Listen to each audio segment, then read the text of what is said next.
Selamat pagi Tuhanku, salam selamat pagi Bapak Ibu dan anak-anakku yang dikasihi dalam nama Tuhan Yesus. Pagi hari ini kita berbicara yang sedikit unik. Dengan sangat sederhana kita memberikan judul Orang Rajin dan Orang Malas. Di dalam Amsal 12 ayat yang ke-24 di situ dikatakan tangan orang rajin memegang kekuasaan, tetapi kemalasan mengakibatkan kerja paksa. Orang rajin selalu memegang kepemimpinan. Orang rajin selalu gaji lebih tinggi.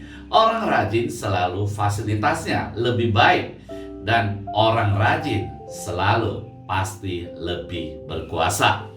Tetapi dengan orang malas bagaimana?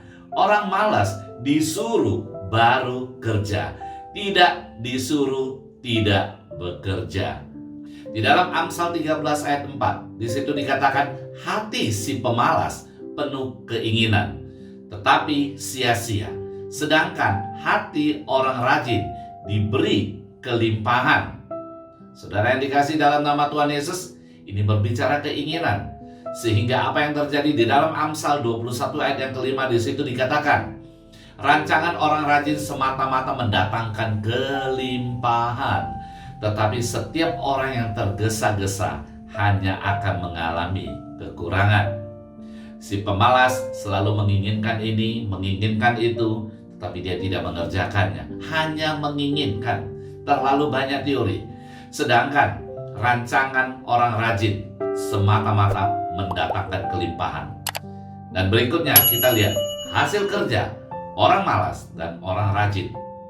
Amsal 12 ayat yang ke-27 di situ dikatakan orang malas tidak akan menangkap buruannya, tetapi orang rajin akan memperoleh harta yang berharga.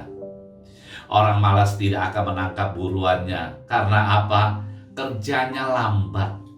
Pikirannya otomatis jadi lambat.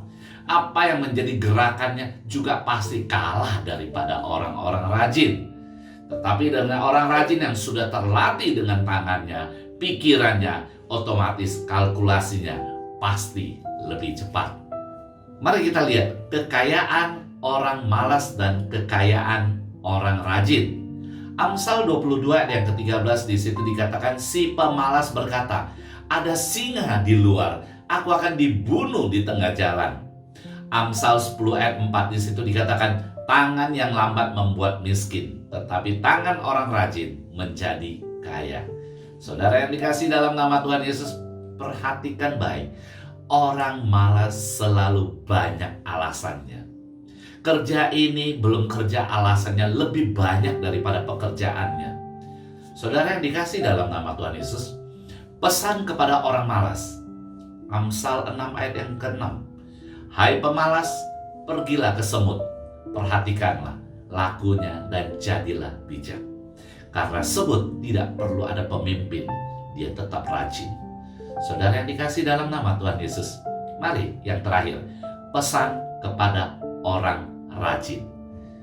Amsal 12 ayat yang ke-27 di situ dikatakan orang rajin akan memperoleh harta yang berharga.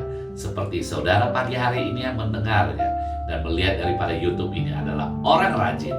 Sekarang kita sudah tahu, kita termasuk orang rajin atau orang malas. Mari orang rajin kita doa bersama.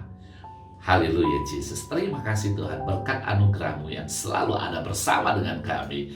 Engkau membedakan daripada orang yang rajin berkatnya dengan orang yang malas berkatnya.